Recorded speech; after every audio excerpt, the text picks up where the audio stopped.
قرآن حکیم کا 5واں پارہ ہے۔ اللہ تبارک و تعالیٰ نے اس کے بالکل آغاز میں اس بات کو بیان فرمایا ہے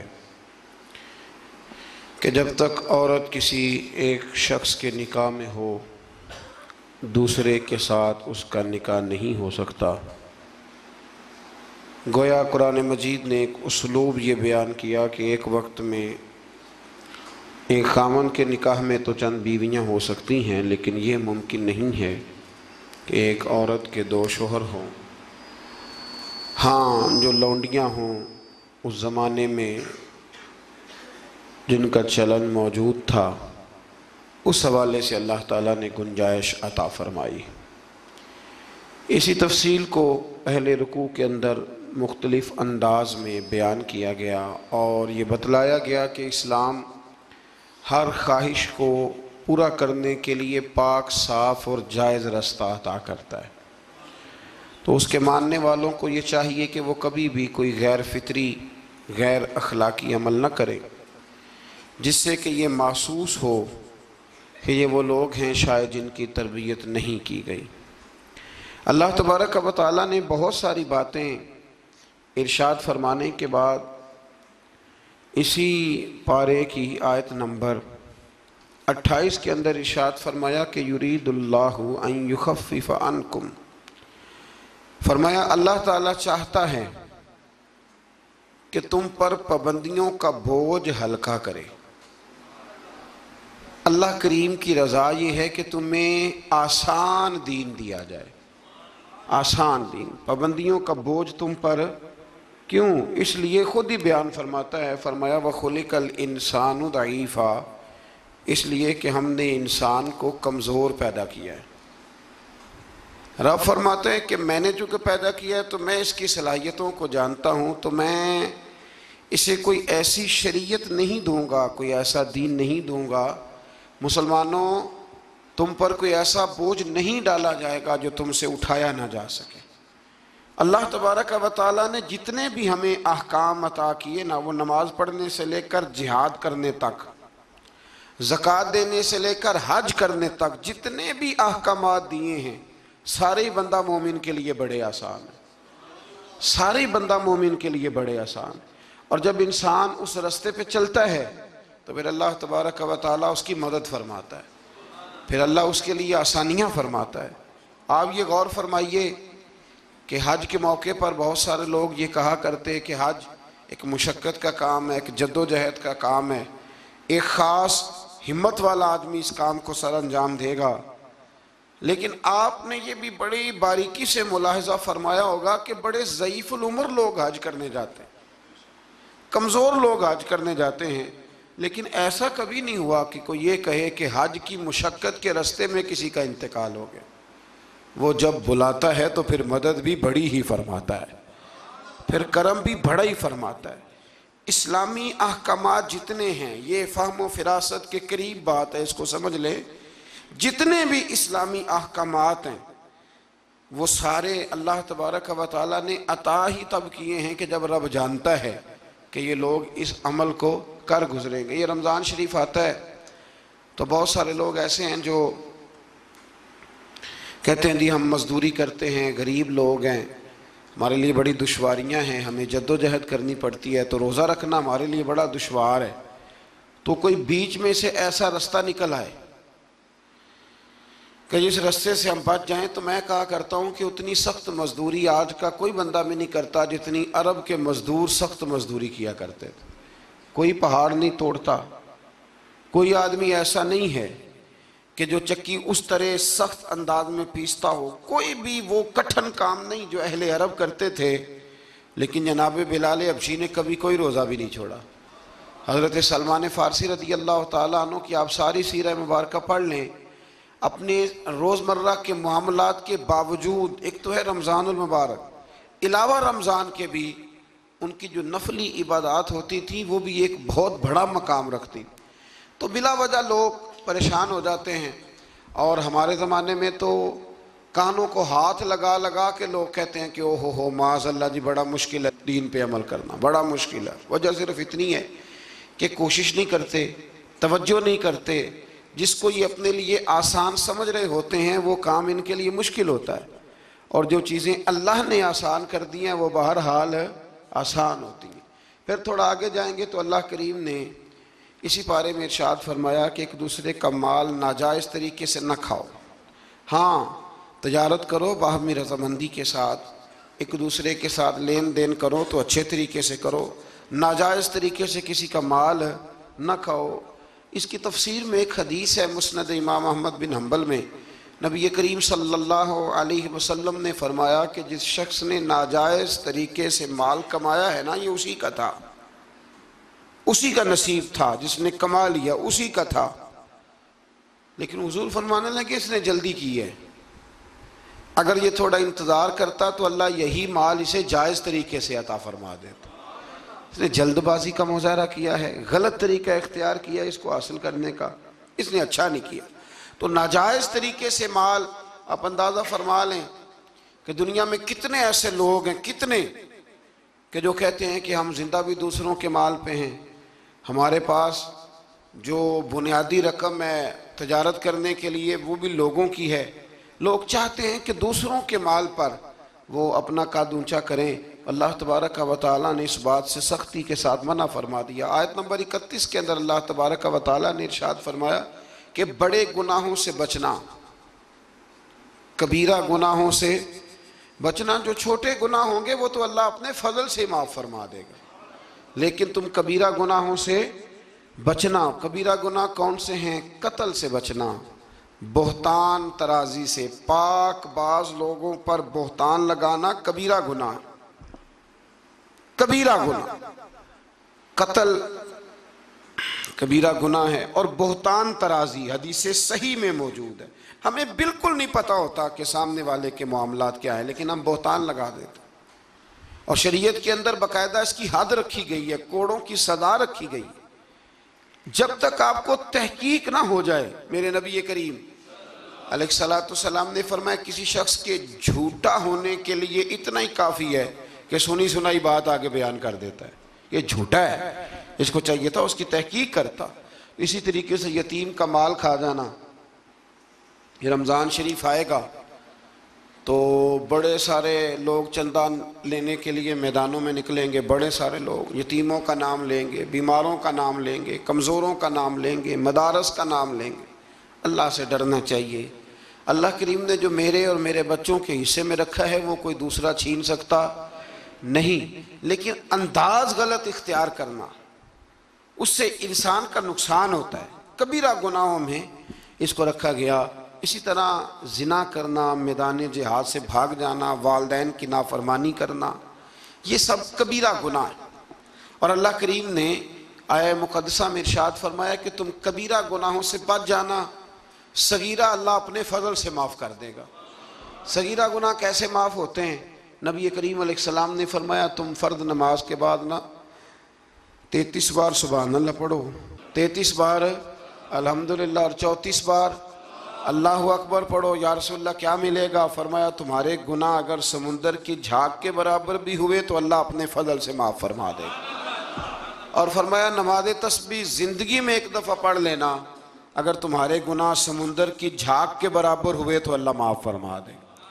بہت سارے ایسے وظائف، بہت سارے ایسے اعمال، لیکن ان سے صغیرہ گناہ معاف ہوتے ہیں، کبیرہ گناہ ان سے معاف نہیں ہوتے۔ تھوڑا سا آگے چلیں گے تو اللہ تبارک و تعالیٰ نے حکم دیا ہے کہ اللہ کی عبادت کرو، لیکن فقط عبادت کر کے اپنے آپ کو مطمئن نہ کرو، بلکہ اس کے ساتھ حقوق بھی ادا کرو۔ وَاعْبُدُوا اللَّهَ وَلَا تُشْرِكُوا بِهِ شَيْئًا، اللہ کی عبادت کرو اور اس کے ساتھ کسی کو شریک نہ ٹھہراؤ، اور اس سے آگے بھی بڑھو۔ وَبِالْوَالِدَيْنِ إِحْسَانًا، اپنے والدین کے ساتھ احسان کرو۔ یہاں مفسرین نے بیان کیا کہ یہ نہیں کہا گیا کہ والدین پر احسان کرو، والدین کے ساتھ احسان کرو، ان کے ساتھ اچھا رویہ اختیار کرو۔ حضرت قاضی صاحب رحمۃ اللہ نے یہاں ایک جملہ لکھا ہے، بڑا ہی دل کرتا ہے میرا کہ وہ جملہ کہہ دوں۔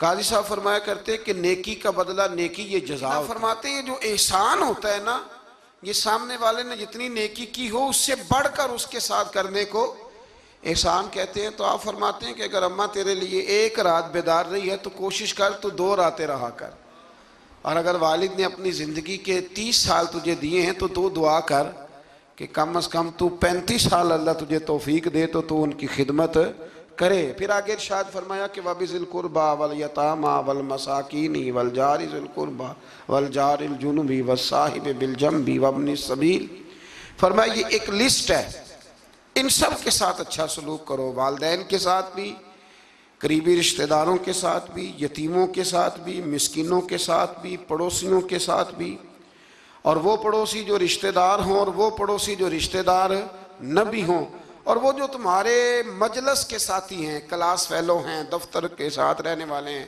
دوست ہیں، کلیگ ہیں، ان کے ساتھ بھی اچھا سلوک کرو، اور مسافروں کے ساتھ بھی اچھا سلوک کرو۔ وَمَا مَلَكَتْ أَيْمَانُكُمْ، اور وہ جو تمہارے قبضے میں ہیں، تمہارے داہنے ہاتھ جن کے مالک ہوئے، یعنی جو تمہارے ملازم ہیں، جو تمہارے غلام ہیں، ان کے ساتھ بھی سلوک۔ اور ہمارا سارا جو غصہ ہے وہ نکلتا ہی ملازموں پہ ہے، سارا غصہ ملازموں پہ نکلتا ہے۔ خدا نہ کرے کوئی ایسا وقت آئے، ورنہ لوگ کیا کرتے ہیں کہ جو غصہ کسی اور کا ہوتا ہے وہ بھی جانے کس عمر میں جائے گی یہ عادت میری، روٹھنا اس سے تو غیروں سے الجھتے پھرنا، یعنی غصہ کسی اور کا اور نکل۔ حضرت صدر الشریعہ رحمۃ اللہ علیہ صاحب بہار شریعت فرمایا کرتے تھے کہ جو ٹیچر ہے نا پڑھاتا ہے، اور جب غصے کی حالت میں ہو تو کلاس میں نہ آیا کرے، ایسا نہ ہو کہ بیگم صاحبہ کا غصہ بھی بچوں پہ نکال کے چلا جائے، وہ کلاس میں نہ آئے، وہ جب اپنے مزاج کو معتدل پائے تو پھر وہ کلاس میں آئے۔ اللہ تبارک و تعالیٰ نے اس آیت میں وہ سارا چارٹر دیا، وہ لسٹ دی، یہ وہ سارے لوگ ہیں جن کے ساتھ تم نے اچھا سلوک کرنا ہے۔ اور آخر میں فرمایا ان اللہ لا يحب من کان مختالا فخورا، فرمایا اللہ تعالیٰ پسند نہیں کرتا اس شخص کو جو مغرور بھی ہو، فخر کرنے والا بھی ہو، متکبر ہو، ایسے لوگوں کو اللہ مختالا فخورا، اللہ اس آدمی کو جو متکبر ہے، جو اتراتا ہے، اس کو اللہ پسند نہیں کرتا۔ تو پیچھے حقوق کا بیان تھا، تو آخر میں فرمایا کہ تکبر کرنے والے اللہ کو پسند، اس کا مطلب ہے حقوق وہ بندہ عطا نہیں کرتا جو متکبر ہوتا ہے، جس میں عاجزی ہوتی ہے نا، وہ ماں باپ کے حق میں بھی اچھا ہوتا ہے، وہ رشتہ داروں کے حق میں بھی، مسکینوں کے حق میں بھی، کلاس فیلو کے حق میں بھی، یہ اللہ کریم نے بیان کر دیا۔ فرمایا جو متکبر ہوتا ہے وہ کسی کے حق میں بھی اچھا نہیں ہے۔ آخر میں تکبر کا ذکر کرنے کا معنی یہ ہے کہ وہ بندہ اگر عاجزی والا ہو تو پھر وہ سارے حقوق صحیح طور پر ادا کر لے گا۔ تھوڑا سا آگے بڑھ کے اسی پارے میں اللہ تبارک و تعالیٰ نے بخل کی، کنجوسی کی مذمت فرمائی۔ فرمایا کچھ لوگ ایسے ہیں جو بخل کرتے ہیں اور دوسروں کو بھی بخل کرنے کا حکم دیتے ہیں، اور جو اللہ نے انہیں اپنے فضل سے دیا اس کو چھپاتے ہیں۔ یہ آیت نمبر 37 ہے۔ آپ کو بہت سارے لوگ معاشرے میں ایسے ملیں گے جو آپ کو مشورہ دیں گے، چھوڑو یار، یہ ان لوگوں کا تو کام ہے چندے جمع کرنا، یہ تو کام ہے ان لوگوں کا، یہ آ جاتے ہیں ویلفیئر سوسائٹی والے، یہ آ جاتے ہیں سڑک بنانے والے، اسکول والے، یہ لوگ آ جاتے ہیں، تو یہ مشورہ دیا جاتا ہے، خود بھی بخل کرتے ہیں اور لوگوں کو بھی بخل کا مشورہ دیتے ہیں۔ یاد رکھے اللہ تبارک و تعالیٰ جب آپ کو آپ کی ضروریات سے زیادہ دیتا ہے نا، تو اس کا مطلب ہے کہ پھر اللہ نے آپ کو کسی کے لیے بانٹنے کے لیے دیا ہے۔ جب اللہ تبارک و تعالیٰ نے دیا ہے تو پھر اللہ کے دیے سے اس کی راہ میں خرچ کرنا یہ انسان کو نفع دیتا ہے، یہ اس کا فائدہ کرتا ہے۔ میرے نبی پاک علیہ السلام نے فرمایا جب صبح ہوتی ہے نا تو 2 فرشتے زمین پر اترتے ہیں، ایک فرشتہ یہ کہتا ہے کہ اے اللہ سخی کو زیادہ عطا فرما، اور دوسرا کہتا ہے اللہ جو بخیل ہے نا، کنجوس ہے، ہونے کے باوجود خرچ نہیں کرتا، اللہ اسے روک لے، اسے عطا نہ فرما۔ دونوں فرشتے یہ کہتے ہیں، اور حضور فرمانے لگے جو سخی ہے وہ اللہ کے بھی قریب ہے، لوگوں کے بھی قریب ہے، اور جنت کے بھی قریب ہے، اور جو کنجوس ہے وہ بندوں سے بھی دور ہے، معاذ اللہ اللہ سے بھی دور ہے، اور جنت سے بھی دور ہے۔ تو کوشش کریں جو اللہ نے دیا ہے اس میں سے اللہ کے راستے میں خرچ کیا جائے۔ انہی آیات مقدسہ میں پھر امانتیں ادا کرنے کا بھی حکم ہے، آگے چل کے پھر حسد کی ممانعت بھی فرمائی گئی، پھر ان لوگوں کو سمجھایا گیا کہ جو بلا وجہ لوگوں کو حاکموں تک لے جاتے ہیں، یعنی بلا وجہ کے مقدمات، بلا وجہ یہ جو ہمارے مالدار لوگ ہوتے ہیں انہوں نے تو ایک پکا وکیل رکھا ہوتا ہے مقدمے کرنے کے لیے، اس پہ بھی کر دو، اس پہ بھی کر دو، اس پہ بھی کر دو، الجھائے رکھتے ہیں۔ اور بغیر کسی سبب کے بعض لوگوں کی یہ عادت ہوتی ہے لوگوں کو تنگ کرنا، نوٹس بھیجتے رہنا۔ اللہ کریم نے ان آیات کے اندر منع فرمایا۔ 5ویں پارے کی سورہ نساء کی آیت نمبر 64 فرمایا وَمَا أَرْسَلْنَا مِن رَسُولٍ إِلَّا لِيُطَاعَ بِإِذْنِ اللَّهِ، فرمایا ہم نے جو رسول بھی دنیا میں بھیجے اس لیے بھیجے کہ ان کی اطاعت کی جائے، ان کی فرما برداری کی جائے۔ اور آگے ارشاد فرمایا وَلَوْ أَنَّهُمْ إِذْ ظَلَمُوا أَنفُسَهُمْ جَاءُوكَ، محبوب جب یہ لوگ اپنی جانوں پہ ظلم کر بیٹھے تو آپ کی بارگاہ میں حاضر ہو جائیں۔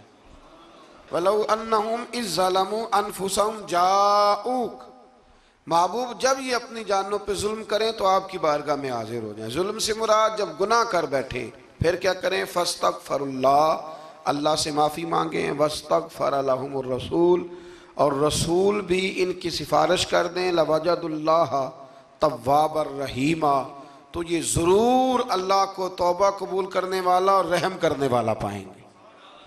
تو یہ کون فرما رہا ہے؟ اللہ کریم کہ جب اپنی جان پہ ظلم کرو تو میرے محبوب کے دروازے پہ آ جاؤ، مجرم ہو تو منہ اشکوں سے دھوتے ہوئے آؤ، آؤ در تواب پہ روتے ہوئے آؤ۔ قرآن میں موجود ہے توبہ کا طریقہ، سرکار کی دہلیز سے ہوتے ہوئے آؤ۔ اب کچھ لوگ یہاں اپنی مرضی کی تشریح بھی کرتے ہیں، کچھ لوگوں کا مزاج بن جاتا ہے، وہ کہتے ہیں جی پہلے تو کہنے لگے کہ اس آیہ مبارکہ کے مفاہیم ہی کچھ اور ہیں، پھر جب امت نے زیادہ بیان کیا تو کہنے لگے یہ حضور کی حیات ظاہرہ تک تھی۔ تو میں نے کہا یہ کہاں لکھا ہوا ہے؟ قرآن مجید میں کہاں لکھا ہوا ہے؟ اللہ پاک نے تو مطلق کہہ دیا کہ جب بھی ظلم کرو تو میرے محبوب کی بارگاہ میں، چاہیے تھا نا کہ جو تشریح تم کر رہے ہو۔ اللہ کریم انہی الفاظ کے ساتھ بیان فرماتے کہ زندگی میں جانا بعد از وصال نہ جانا۔ تو جب اللہ کریم نے اس حکم کو مطلق رکھا، مسند امام احمد بن حنبل میں حدیث ہے، خلیفہ عبد الملک بن مروان کہتا ہے کہ میں رات کے وقت نہ نبی کریم علیہ السلام کے روضہ اطہر کی طرف نکلا تو میں نے ایک شخص کو نا حضور کی قبر انور پر لیٹے ہوئے دیکھا، اور کس طرح لیٹے تھے کہ اپنے رخسار نبی پاک علیہ السلام کی قبر کے ساتھ وہ رگڑ رہے تھے۔ تو کہتے میں نے ان کو ٹھوکر ماری، میں نے کہا تمہیں پتہ ہے تم کیا کر رہے ہو؟ کہتے ہیں جب انہوں نے چہرہ اٹھایا تو میں حیران ہی ہو گیا کہ وہ عام آدمی نہیں، وہ تو حضرت ابو ایوب انصاری ہیں، اور کہنے لگے مجھے پتہ ہے میں کیا کر رہا ہوں، میں کسی بت اور پتھر کے پاس نہیں آیا، میں اپنے رسول کے پاس حاضر ہوا۔ حضرت ابو ایوب انصاری، یہ انداز دیا ہے ہمیں صحابہ نے۔ حضرت مولا کائنات شیر خدا علی المرتضیٰ رضی اللہ تعالیٰ عنہ فرماتے ہیں حضور کے وصال کو تیسرا دن تھا، بڑی تکلیف تھی، بڑا غم تھا، دکھ ابھی تازہ تھا، میں حضور کی قبر انور سے تھوڑے سے فاصلے پر بیٹھا تھا، امام قرطبی نے اس کو لکھا ہے۔ تو کہتے ہیں ایک شخص آیا اور مجھ سے آ کے پوچھتا ہے کہ نبی پاک علیہ السلام کہاں ہیں؟ کہتے ہیں چونکہ زخم تازہ تھا، 3 دن گزرے تھے تو میں رو پڑا، میں نے کہا وہ جو سامنے مزار پر انوار ہے نا قبر اطہر، وہ میرے نبی پاک کی ہے۔ تو کہتے ہیں وہ حضور کی بارگاہ میں آیا اور اس نے مٹی اٹھا کے اپنے سر پہ ڈالی، عرض کرنے لگا یا رسول اللہ صلی اللہ علیہ وسلم، رب فرماتا ہے ظلم کر لو تو میرے محبوب کی بارگاہ میں آؤ، تو میں تو آ گیا ہوں، مجھ سے غلطی ہو گئی، بھول گیا تو حضور میں آ گیا ہوں، تو آپ نے پردہ کر لیا، میں کدھر جاؤں؟ حضرت علی فرماتے ہیں وہ اس درد سے رویا کہ میں بھی رو پڑا۔ آپ فرماتے ہیں مجھے اللہ کی عزت کی قسم میں نے اپنے کانوں سے سنا، حضور کی قبر انور کے اندر سے آواز آئی، او اعرابی چلا جا، اللہ نے تیرے سارے گناہ معاف فرما دیے۔ مجرم ہو تو منہ اشکوں سے دھوتے ہوئے آؤ، آؤ در تواب پہ روتے ہوئے آؤ۔ قرآن میں مذکور ہے توبہ کا طریقہ، پر سرکار کی دہلیز سے ہوتے ہوئے آؤ۔ اور پھر بالکل متصل اس سے آگے فرمایا فلا وربک لا یؤمنون حتی یحکموک فیما شجر بینہم۔ کیا انداز ہے! اور اس انداز کی یہ قرآن مجید میں شاید انفرادی آیت ہو۔ فرمایا محبوب مجھے تیرے رب کی قسم، عجیب انداز ہے نا قسم اٹھانے کا، اے محبوب مجھے تیرے رب کی قسم، یہ انوکھا انداز ہے۔ قرآن مجید کا۔ فرمایا محبوب مجھے تیرے رب کی قسم یہ لوگ اتنی دیر تک مومن نہیں ہو سکتے جب تک اپنی ہر بات میں تیرا فیصلہ قبول نہیں کر لیتے۔ بڑا معروف واقعہ ہے لیکن یہاں اس کا ذکر کرنا بھی بڑا ہی ضروری ہے۔ ایمان اور عقیدے کے لحاظ سے وہ اتنا زرخیز واقعہ ہے، اتنی خوبصورت ٹھنڈک ہے کہ جو دل کو، آنکھوں کو، کلیجے کو سکون دیتا ہے۔ ایک منافق کا اور ایک یہودی کا جھگڑا ہو گیا۔ وہ جو منافق تھا نا وہ کلمہ پڑھتا تھا، منافق کہتے ہیں اس کو ہیں جو اپنی زبان سے کلمہ پڑھے اور اندر اس نے نفاق چھپایا، وہ دونوں کا جھگڑا ہو گیا۔ نبی کریم علیہ السلام کی بارگاہ میں حاضر ہوئے تو حضور نے فیصلہ یہودی کے حق میں دیا، کلمہ گو کے حق میں نہیں دیا، اس منافق کے حق میں۔ وہ نہ کہنے لگا جی میں تو فیصلہ حضرت عمر سے کراؤں گا۔ وہ حضرت عمر فاروق کے پاس گئے اور جا کر کے کہا کہ یہ ہمارا معاملہ ہے تو فیصلہ کر دے۔ جناب عمر بات سننے ہی لگے تھے کہ وہ یہودی بولا، کہنے لگا عمر ایک بات کا لحاظ کر لینا کہ نبی کریم کی بارگاہ میں یہ بات پہلے سے طے ہو چکی ہے اور حضور نے میرے حق میں فیصلہ دے دیا ہے، پر یہ کلمہ پڑھ کے کہتا ہے کہ میں نے عمر سے فیصلہ کرانا ہے، میں معاذ اللہ حضور کے فیصلے کو نہیں مانتا۔ جناب عمر فرمانے لگے بیٹھو پھر میں ابھی آیا۔ حضرت عمر اندر تشریف لے گئے اور تلوار لائے اور تلوار اٹھاتے ہی اس منافق کی گردن اتار دی۔ فرمایا جو میرے نبی کا فیصلہ نہ مانے عمر کی تلوار اس کا فیصلہ کر دیا کرتی ہے۔ شور ہو گیا جیسے آج لوگ شور کرتے ہیں، کلمہ گو کو ایسے کہہ دیا، کلمہ گو کو یہ، وہاں بھی شور ہو گیا کہ کلمہ گو مار دیا جی عمر نے، کلمہ پڑھنے والا مار دیا، کلمہ پڑھنے والا مار دیا، مسلمان مار دیا، وہ تو کلمہ پڑھتا تھا۔ جب بہت شور ہوا تو اللہ تعالیٰ نے قرآن مجید کی یہ آیت نازل فرمائی، فرمایا محبوب کون سا کلمہ اور کون سا اس کا ایمان، ایمان تو تب مکمل ہوگا جب تیرے فیصلے قبول کرے گی۔ کلمہ پڑھنے سے تھوڑی ایمان مکمل ہوگا، جب تک تیرا فیصلہ ہی قبول نہیں کرتے۔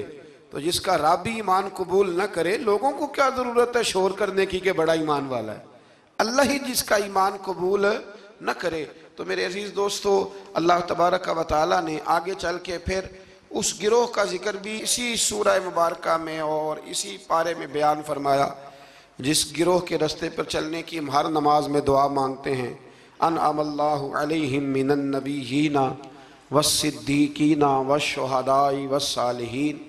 فرمایا وہ جو تم ہر نماز میں کہتے ہو نا صراط الذین انعمت علیہم، تو انعام یافتہ لوگ اس سورہ مبارکہ نے آیت نمبر 69 میں بیان کیے۔ فرمایا وہ انبیاء ہیں، صدیقین ہیں، شہداء ہیں، صالحین ہیں، اور انداز دیکھیے کتنا شاندار ہے قرآن کا۔ فرمایا وَحَسُنَ أُولَئِكَ رَفِيقًا، فرمایا یہ کتنے اچھے ساتھی ہیں، وَحَسُنَ کتنے حسین دوست ہیں، ان سے دوستی کرو، ان سے دوستی، یہ بڑے حسین لوگ ہیں، بڑے حسین انبیاء، صدیقین، شہداء اور صالحین۔ تو اللہ تبارک و تعالیٰ نے پھر طاغوت کے رستے پر چلنے سے منع فرمایا اور اپنے رستے پر چلنے کا حکم دیا۔ ایک آیہ کریمہ اور پڑھتا ہوں اور بات کو سمیٹتے ہیں۔ اسی قرآن مجید کی سورہ نساء میں اسی پارے میں آیت نمبر 82 میں اللہ کریم نے قرآن کی، اسلام کی اور دین کی ایک اور صداقت کو بیان کیا۔ فرمایا افلا یتدبرون القرآن، کیا یہ لوگ قرآن میں غور نہیں کرتے، تدبر نہیں کرتے، توجہ نہیں کرتے قرآن میں۔ فرمایا وَلَوْ كَانَ مِنْ عِنْدِ غَيْرِ اللَّهِ، اگر یہ اللہ کے علاوہ کسی اور کی طرف سے ہوتا لَوَجَدُوا فِيهِ اختلافاً كَثِيرًا، تو یہ اس میں بڑا سخت اختلاف پاتے، یہ اس میں پاتے کہ بہت ساری جگہوں پہ متضاد باتیں ہیں، کہیں کچھ کہا جا رہا ہے اور کہیں کچھ کہا جا رہا ہے۔ قرآن مجید ایک دم نہیں آیا، جو کتاب ایک دم لکھی جاتی ہے نا اس میں اختلاف نہیں ہوتا، 23 سالوں میں آیا ہے۔ لیکن جو بات پہلے دن بیان ہو رہی تھی غار حراء میں، آخری دن حجۃ الوداع میں بھی وہی بات بیان ہو رہی ہے، تو سمجھ لیں کہ جب 23 سالوں کے اندر ایک جملے کا، ایک فکرے کا تضاد قرآن میں نہیں آیا تو پھر یہ کسی غیر کا کلام نہیں، یہ اللہ ہی کا کلام ہے۔ تو قرآن مجید میں الحمد سے لے کر والناس تک کسی بات میں کوئی تضاد نہیں۔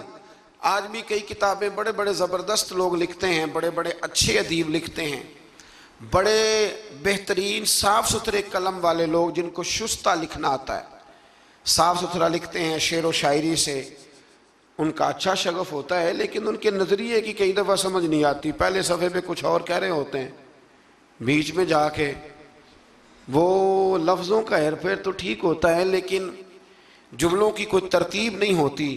بڑے بڑے عمدہ لوگ آپ کو ملیں گے کہ ان کی باتوں میں تضاد ہوتا ہے، گفتگو کے اندر بہت ساری چیزیں آپ کو ایسی مل جاتی ہیں، کیونکہ کمزور ہے نا، انسان ہے، انسان کبھی کچھ کہتا ہے اور کبھی کچھ کہتا ہے۔ اس لیے انسان کی اور رب کریم کی تخلیق اور گفتگو میں بڑا فرق ہے۔ حضرت حکیم الامت مفتی احمد یار خان صاحب نعیمی رحمۃ اللہ علیہ نے یہاں ایک بات بڑی شاندار بیان فرمائی۔ آپ فرماتے ہیں کہ انسان نے ٹرین تو بنا لی ہے پر کوئی انسان چیونٹی نہیں بنا سکا۔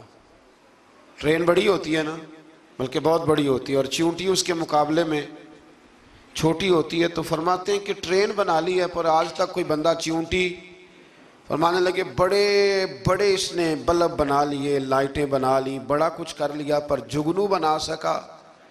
جگنو بڑا چھوٹا ہوتا ہے، تو اس نے بڑا کچھ بنا لیا ہے پر جگنو نہیں بنا سکا۔ تو سمجھ میں یہ بات آتی ہے، شعور میں یہ بات بیٹھتی ہے کہ اللہ کی تخلیق صرف اللہ ہی کی ہے۔ کسی بندے کی تخلیق، حالانکہ وہ بھی اللہ کی دی ہوئی عقل سے کچھ تخلیق کرتا ہے، اگر کرتا ہے اللہ کے دی ہوئی طاقت سے کرتا ہے، لیکن رب کریم کی تخلیق کے قریب قریب بھی کوئی چیز جا سکتی۔ تو اگر ہمیں بندوں کا کلام بڑا فائدہ دیتا ہے، حضرت میاں محمد بخش صاحب رحمۃ اللہ علیہ کا کلام پڑھا جائے، چونکہ ہمیں سمجھ آتی ہے تو اس کا سحر طاری ہو جاتا ہے۔ اسی طریقے سے اگر کوئی اچھا باعمل عالم گفتگو کرے تو دل پہ بات اثر کرتی ہے، اور میرے رسول کریم اگر کلام فرمائیں تو حضرت انس بن مالک فرماتے ہیں حضور گفتگو کرتے تھے قیامت کے بارے میں، تو لگتا تھا اٹھ کے باہر جائیں گے تو قیامت آ جائے گی۔ تو یہ ساری باتیں اگر اثر رکھتی ہیں تو پھر بتائیے اللہ کا قرآن کتنا اثر رکھتا ہے۔ اس میں تدبر کریں، اس میں غور کریں، اس میں فکر کریں، تو انشاءاللہ اللہ تبارک و تعالیٰ بہت سارے راستے آسان کرے گا۔ اللہ سمجھنے کی توفیق عطا فرمائے۔ آخر دعوانا